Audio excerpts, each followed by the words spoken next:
Amigos, siempre un gusto dar la bienvenida al doctor Javier González. Él es fisiatra, a quien tuvimos recientemente en el programa. Doctor González, ¿cómo está? Todo muy bien. ¿Cómo usted se encuentra? Muy bien, contento de compartir estos minutos, sobre todo porque habíamos dejado un tema más o menos adelantado con nuestro público relacionado a las personas que experimentan un stroke o derrame cerebral.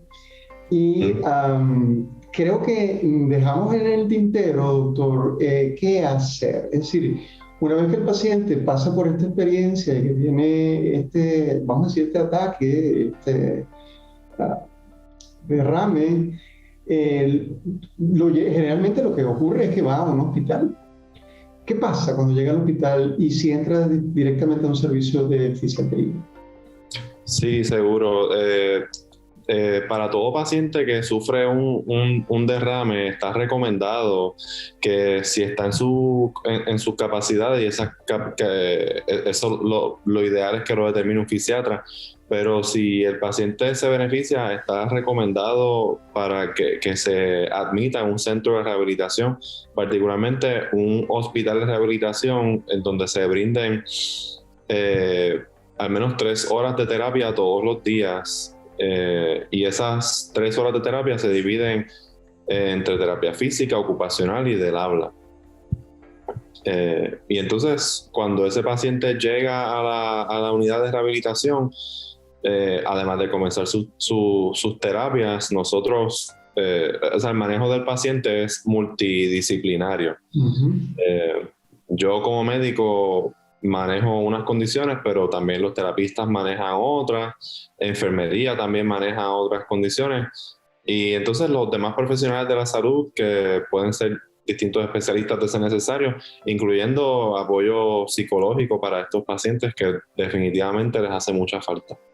Definitivamente. Doctor, una vez que el paciente ingresa al hospital, ¿en cuánto tiempo comienza el plan específicamente de ejercicio físico? No sé, Sí. físico y las otras terapias que usted mencionó.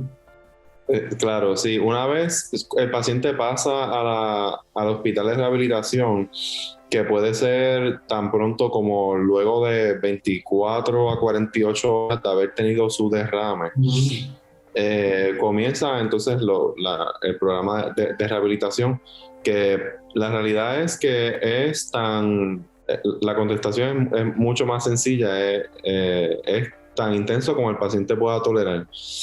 Eh, de hecho, se han hecho muchos estudios y lo que se ha encontrado es que dentro de todas las intervenciones que se hacen, un por ciento significativo de los pacientes no se le da la intensidad que ellos necesitan, se le da una intensidad muy por debajo de lo que el paciente necesita para poder llevar a cabo un cambio significativo.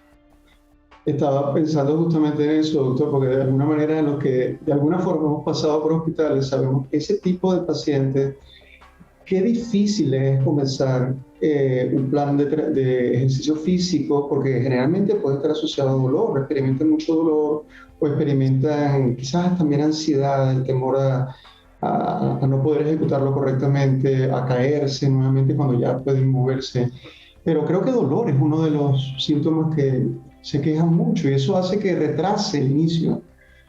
Sí, sí, sin duda, el dolor es uno de los síntomas que más experimentan los pacientes luego de un derrame, y la realidad es que el dolor en este tipo de pacientes muchas veces es bien difícil uno poder determinar la causa, porque incluso para pacientes que tienen dolor de hombro, que es una de las quejas más conocidas, ese dolor de hombro puede ser ocasionado por varios, o sea, tiene varias causas. Y entonces, definitivamente a nosotros como médicos nos corresponde poder identificar la causa y tratarla. Y claro, con la ayuda de los terapistas y las distintas intervenciones que ellos hacen, podemos atender eso, sin Claro. duda. Lo mencionaba, doctor, el dolor, porque el dolor siempre es como una señal de alarma. Cuando nos duele es que algo no está bien. Y generalmente podría ser que el paciente asociara, me duele mucho, significa que no estoy listo para comenzar los ejercicios. significa que me puede hacer daño hacer ejercicio. Esa es como una asociación frecuente. Obviamente eso no es correcto, ¿verdad?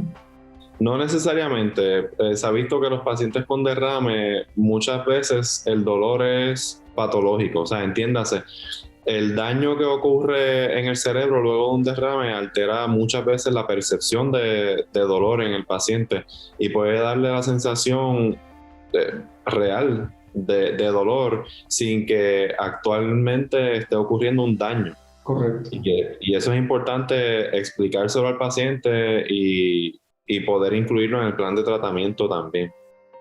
Doctor, ahora que dice plan de tratamiento, ¿cuánto tiempo en promedio, más o menos, una persona en estas circunstancias, yo sé que esto no se puede generalizar, pero en promedio, necesitaría dentro del hospital, y si esto una vez que egrese el paciente del hospital, continúa recibiendo tratamiento de fisioterapia?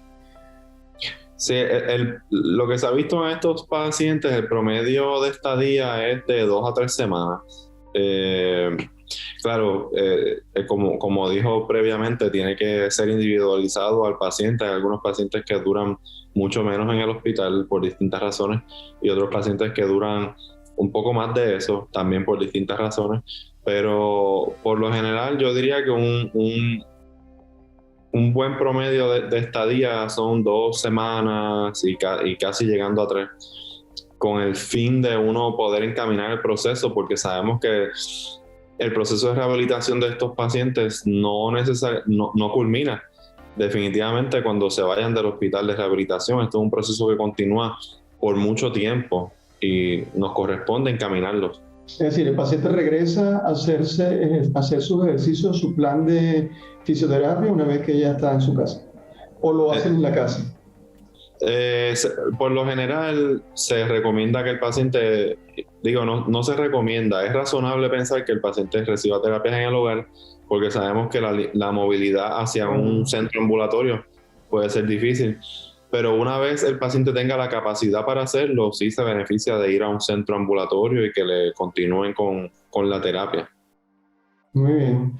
Bueno, doctor, muy clara la información. Estoy seguro que ha sido útil para las personas que de una u otra forma han estado pasando por esto y familiares, ¿no? No es una tarea fácil, sobre todo porque la percepción de pérdida de independencia afecta mucho la calidad de vida de las personas. Así que esto es un trabajo que se debe hacer, como usted mencionó en una edición anterior, lo más pronto posible comenzar con la intervención de fisioterapia. Sí. Doctor Javier González, fisioterapeuta, un gusto haberlo tenido en el programa. Sí, gracias, doctor. Hasta la próxima. Hasta una próxima ocasión. Que esté muy bien.